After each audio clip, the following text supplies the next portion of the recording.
Shinbi, Eunha, dan juga Umji, yang mana mereka ini akan segera comeback sebagai trio. Waduh, yang buat agensinya itu bapaknya Umji, bener nggak? Dan di prediksi yang terbarunya, dia mengatakan bahwa yang akan menjadi member baru untuk Secret Number itu merupakan seorang paranormal, yang mana karya dari anak bangsa itu dipakai oleh SM Entertainment. Nah, playlist lagu Lisa Blackpink yang sebelumnya berada di playlist YG Entertainment di Spotify, diketahui oleh penggemar itu kayak mendadak hilang.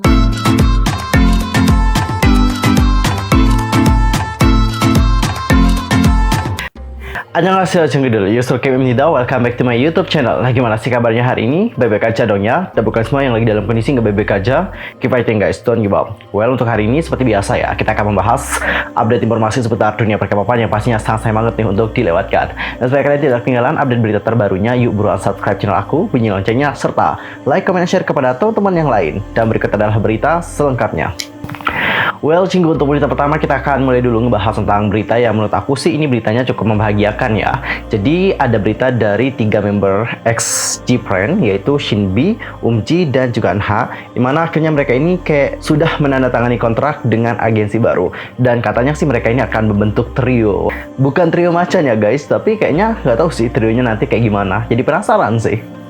Nah, Cinggu, mantan anggota G-Friend akan mulai comeback nih sebagai grup dengan 3 orang member. Pada tanggal 6 Oktober yang lalu, diumumkan bahwa Eunha, Shinbi, dan juga Umji telah menandatangani kontrak bersama dengan Big Planet Mate atau selanjutnya disebut dengan BPM.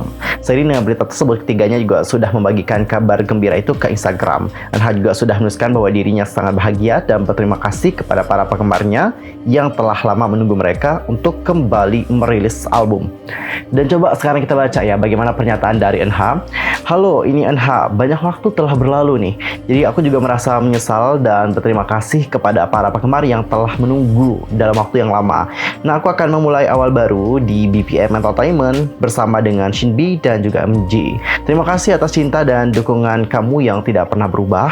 Dan aku juga ingin membalas dengan musik yang bagus dan juga penampilan yang bagus untuk kamu semua yang sangat saya cintai. Tolong awasi aku ya. Oke, Eunha, kita akan selalu mengawasi kamu. Lalu kita akan lanjut membaca bagaimana pernyataan dari Shinbi. Annyeong, ini Shinbi. Nah, setelah pertimbangan panjang, aku akan memulai awal yang baru di BPM Entertainment bersama dengan Eunha dan juga Umji. Pasti udah lama menunggu ya. Tapi terima kasih banyak nih untuk para penggemar yang sudah menunggu dengan kepercayaan. Momen melebarkan sayap di rumah baru ini tuh menyenangkan dan juga menegangkan. Tetapi aku juga akan bekerja untuk menampilkan musik yang bagus dan juga aktivitas yang beragam di masa depan. Tolong tunjukkan banyak dukungan dan awasi aku. Oke, kita akan awasi juga Shinbi ya. Semuanya kita akan awasi, santai. Dan untuk yang terakhir kita akan membaca bagaimana pernyataan dari Umji. Annyeong, ini Umji. Jadi setelah menghabiskan waktu lama meninjau dan juga mempertimbangkan situasi, aku datang karena aku ingin menyampaikan kabar baik. Nah, mulai sekarang, Eunha, Shinbi, dan Umji akan menjadi grup beranggotakan 3 orang di bawah agensi BPM Entertainment. Tentu aja ada berbagai kekhawatiran, tetapi sekarang banyak yang telah diselesaikan. Jadi aku juga sangat menantikan kegiatan baru kami. Aku juga siap bekerja dengan sibuk dan menyenangkan, dan aku akan bekerja keras. Jadi tolong tunjukkan banyak antisipasi dan juga dukungan. Sekali lagi terima kasih. Well, Cinggu, itu adalah pernyataan dari Shinbi, Eunha, dan juga Umji, yang mana mereka ini akan segera comeback sebagai trio. Waduh, jadi penasaran sih gimana comebacknya mereka. Jujur, dalam lubuk hati yang paling dalam, aku sebenarnya ingin mereka itu comeback berenam gitu ya kan. Tapi ya sekarang mereka juga udah pisah-pisah agensi. Yerin di Sublime Artist Agency, Yuju di Connect Entertainment, dan juga Sowon itu di 10K Company. Jadi kan kayak beda-beda ya kan. Jadi emang sulit sih untuk membentuk grup baru lagi. Tapi kecuali nanti para atasan di sini menyetujui bahwa mereka dapat didebutkan lagi dengan 6 orang member sih, it's okay ya. Tapi kayaknya nanti mereka emang akan punya kesibukan sendiri di agensi yang baru. Jadi kayaknya untuk berenam itu sulit banget. Tapi nggak apa-apa, dengan comebacknya mereka atau hadirnya mereka di industri hiburan, menurut aku itu emang udah cukup banget untuk mengobati rasa rindu kita terhadap G-Friend. Nah, buat kalian yang mungkin pengen tahu lebih lanjut tentang BPM Entertainment, aku di sini udah dapetin beberapa informasi, nggak banyak informasinya karena dengar-dengar agensi ini juga baru didirikan sih. Jadi menurut informasi yang aku dapatkan guys, Big Planet Mate Entertainment ini adalah agensi yang baru aja didirikan pada tahun ini. Jadi salah satu netizen dengan akun Twitter @midgrain89 itu membagikan sebuah screenshot yang berisikan salah satu situs pencarian kerja di Korea. Dan pada situs tersebut juga terlihat bahwa Big Planet Mate Entertainment masih membuka lowongan pekerjaan sebagai staf di agensi baru tersebut. Jadi buat kalian yang pengen mungkin ya kerja di BPM, ya udah langsung aja daftar. Siapa tahu kan hoki gitu ya kan guys ya, kan bisa keterima kerja di sana. Ya sambil menyelam minum air, sambil bekerja bisa ngelihat Eunha, Shinbi dan juga Umji. Kayak plus-plus gitu ya kan. Dan untuk artis dari BPM Entertainment itu nggak hanya Shinbi, Eunha dan juga Umji saja, tapi ada juga Soyu X Star. Jadi pada tanggal 29 September 2021 yang lalu, Soyu X Star resmi bergabung dengan Big Planet Made Entertainment setelah memutuskan untuk tidak melanjutkan kontrak dengan Starship, agensi yang telah menaunginya selama 11 tahun. Dan kemarin aku nemuin komentar di TikTok, katanya yang buat agensinya itu bapaknya Umji. Bener nggak? Aku sih nggak dapat informasi ya mengenai hal tersebut. Jadi aku mau nanya sama kalian, emang bener yang buat agensinya bapak Umji? Kalau emang bener, nanti langsung aja komen di kolom komentar ya. Aku penasaran guys, serius. Dan untuk berita yang kedua, kita akan membahas mengenai akun prediksi dari Secret Number. Ini adalah akun prediksi yang menurut aku kayak penuh misteri. Seolah-olah ada seseorang yang berada di balik akun tersebut. Kalian tahu nggak guys, ada banyak sekali keanehan yang telah diberikan oleh akun itu. Apa aja keanehannya? Oke, langsung aja kita mulai dari keanehan yang pertama ya. Keanehan yang pertama adalah saat dia itu memprediksi bahwa akan ada 2 member baru yang akan masuk ke dalam Secret Number, dan juga ada 1 member yang akan keluar dari Secret Number. Dan setelah dia membuat prediksi tersebut pada tanggal 28 September, agensi dari Fine Entertainment akhirnya merilis pernyataan pada tanggal 30 September yang menyatakan bahwa di sini salah satu member dari Secret Number itu tidak dapat berpartisipasi dalam comeback Secret Number dikarenakan masalah kontrak seperti itu. Dan kalian tahu nggak, di prediksinya itu dia di sini menuliskan, aku rasa itu adalah maknanya. Dan gak cukup di situ saja nih guys. Setelah Fine Entertainment itu merilis tentang pengumuman tersebut, pada akhirnya dia kembali menuliskan cuitan bahwa kita itu tinggal menunggu saja konfirmasi dari Fine Entertainment bahwa mereka itu akan comeback dengan 6 orang member, gitu katanya guys. Dan saat Fine Entertainment merilis teaser untuk comeback dari Secret Number kemarin, kita di sini ngelihat yang akan comeback memang ber-6 gitu. Coba deh kalian lihat dan juga hitung kembali kakinya, itu memang jumlahnya 6 orang guys. Dan selain itu dia juga sudah memprediksi waktu comeback untuk Secret Number. Dan untuk prediksinya adalah konsep yang akan digunakan oleh Secret Number ini itu adalah retro disco nih guys. Dan kalau kalian lihat style yang berada di teasernya, itu emang kayak gayanya retro banget sih.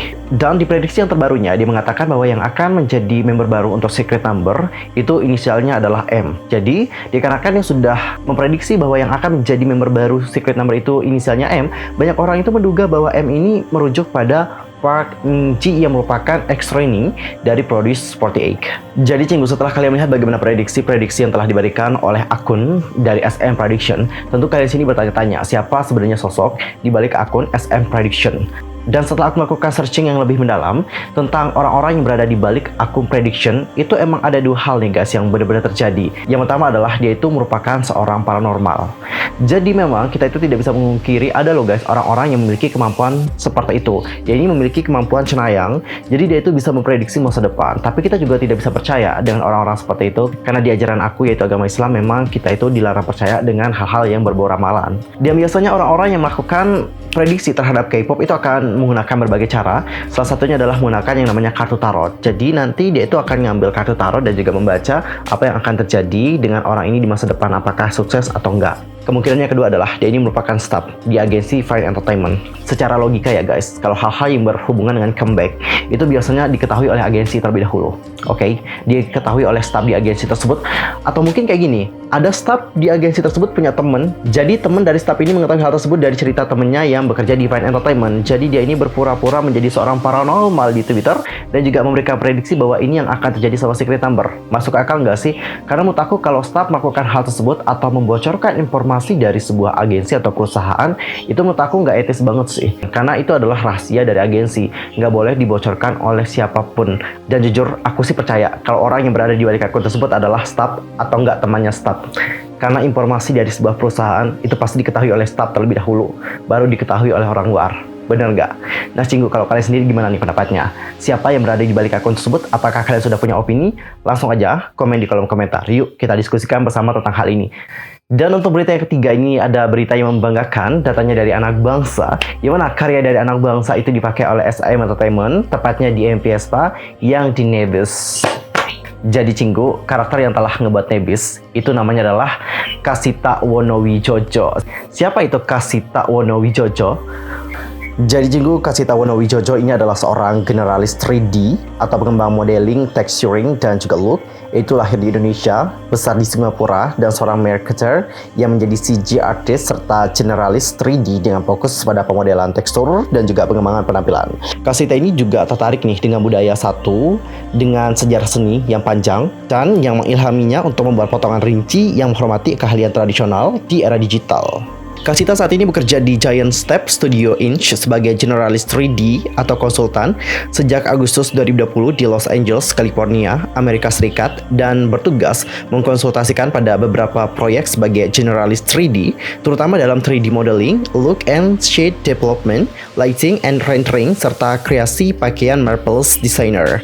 Ia juga bekerja di Lab Linden, San Francisco, California, Amerika Serikat selama 3 tahun 1 bulan pada Februari 2015 hingga Februari 2018 sebagai artis 3D freelance sebagai generalis CG di Linden Department of Public Works, dan tergabung dalam sebuah tim yang berfokus pada pembuatan konten untuk platform virtual Second Life. Berbagai aset yang dimodelkan dan bertekstur ditambah dengan prakarsa PR baru yang diuji alpha or beta. Bahkan PT Gudang Garam Tbk juga pernah nih merekrutnya dengan posisi wakil Chief Marketing Officer selama hampir 4 tahun, dimulai dari tahun 2014 hingga tahun 2018, tepatnya di Jakarta, Indonesia.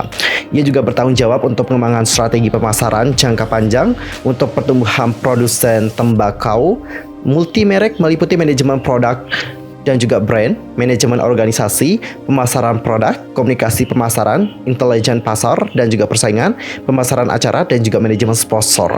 Kasita juga menjadi pekerja lepas di Alps King VTE Ltd Jakarta, Indonesia sebagai pimpinan seni selama 1 year untuk membuat konsep seni untuk aset lingkungan dan juga karakter, serta memimpin tim kecil untuk membuat aset untuk 2 aplikasi game seluler, poin tertinggi, dan juga 1 judul yang belum dirilis. Gila, amazing banget kan riwayat pekerjaannya itu loh guys, kayak emang bener-bener profesional banget. Aku sumpah kayak ngiri banget gitu loh sama orang-orang kayak gini, karena ya Allah, kayak riwayat pekerjaannya amazing banget di perusahaan-perusahaan besar dan juga jabatannya tinggi banget. Dan kalian juga pasti bakalan iri sama Kasita setelah kalian tuh melihat bagaimana riwayat pendidikannya. Dia itu telah berkuliah di Universitas Santa Monica dengan nilai IPK 3,9. Dan untuk periode waktu atau perkiraan tanggal kelulusannya itu kira-kira tahun 2006 sampai tahun 2008. Jujur guys, aku itu kayak benar-benar terpesona sama karakter Nebis, karena karakter Nebisnya dibuat kayak benar-benar cantik banget. Jadi bangga banget gak sih melihat bahwa ternyata yang ngebuat karakter sebagus itu adalah seniman yang berasal dari Indonesia. Harus bangga doanya, harus bangga, karena ini membuktikan bahwa banyak sekali talent-talent yang berbakat di Indonesia. Namun saya mungkin banyak yang belum notice kali ya. Dan Cinggu, topik yang terakhir sekarang kita akan membahas mengenai penggemar yang sudah kedapatan melihat bahwa YG Entertainment menghapus Spotify milik dari Lisa Blackpink. Nah Cinggu, seperti yang kalian tahu bahwa sebelumnya penggemar juga telah menaikkan protes kepada YG Entertainment dikarenakan Lisa ini tidak bisa mengikuti Paris Fashion Week dikarenakan alasan COVID-19. Dan penggemar di sini banyak yang kecewa karena ketiga member dari Blackpink lainnya sudah mengikuti acara tersebut, sedangkan Lisa tidak diperbolehkan dan juga dilarang dikarenakan alasan yang dianggap itu tidak masuk akal. Nah setelah hal itu, penggemar juga menyoroti bagaimana Spotify playlist dari Lisa itu kedapatan dihapus. Nah, playlist lagu Lisa Blackpink yang sebelumnya berada di playlist YG Entertainment di Spotify diketahui oleh penggemar itu kayak mendadak hilang. Padahal playlist member Blackpink lain seperti Jisoo, Rose, dan Jennie masih ada. Beberapa netizen juga mengaitkan masalah tersebut dengan tindakan YG yang melarang aktivitas Lisa selama berada di Paris. Dan tentu hal ini juga semakin membuat permasalahan ini atau problema mengenai Lisa yang dianaktirikan itu menjadi besar dan juga makin besar. Ternyata nggak hanya itu saja nih guys, ada juga nih berbagai brand dan juga majalah yang telah mengungkapin mereka itu tidak bisa melakukan kerjasama yang baik bersama dengan Lisa. Misalnya nih, ada majalah Bazaar di Thailand. Ada seorang penggemar Lisa yang terkait dengan kerjasama pemotretan Bazaar Thailand itu mengatakan tidak dapat memiliki ruang kreatif untuk majalah dengan benar dikarenakan batasan yang ditetapkan oleh YG Entertainment. Lalu ada juga Nilon Tiongkok yang juga disebut telah setengah tahun meminta izin YG Entertainment bekerjasama dengan Lisa. Lalu ada juga AIS yang merupakan SIM card di Thailand mengungkapkan bahwa Lisa dilarang tampil dan juga tidak diizinkan untuk berinteraksi. Dan bahkan di Cinggu, AIS juga harus mengatur waktu solo lain untuk Lisa.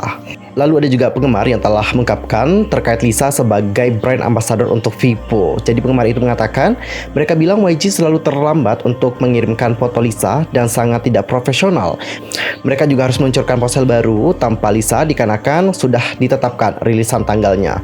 Lalu ada juga mengenai pernyataan bahwa Lisa ini tidak diperbolehkan untuk mengikuti pemotretan bersama dengan Vogue Thailand. Habis itu ada juga Youth With You yang juga disorot oleh penggemar lantaran kerap menampilkan momen Lisa yang terganggu dikarenakan jaringan internet.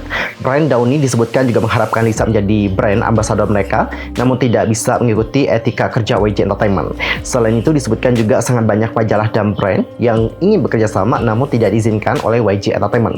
Jadi tunggu alasan-alasan inilah yang membuat para penggemar itu merasa kecewa dengan YG Entertainment dikarenakan Lisa ini tidak bisa melakukan pekerjaannya dengan baik kayak gitu. Karena banyak sekali larangan yang telah diberikan oleh agensi. Kayak gitu sih. Nah, Cinggu, gimana pendapat kalian tentang hal yang satu ini? Langsung saja sampaikan di kolom komentar. Well, topik mengenai Lisa tadi menutup perjumpaan kita untuk hari ini. Saksikan update berita dari dunia per-K-popan di next time di channel aku. Aku mohon maaf sekali lagi kalau ada kesalahan dalam ucapan, sikap, tindakan, dan sebagainya. I'm so sorry banget, dan mungkin ada kesalahan informasi. Jangan sungkan-sungkan untuk koreksi aku dengan cara komen di bawah. See you next time. Annyeong. Kamsahamnida. Goodbye.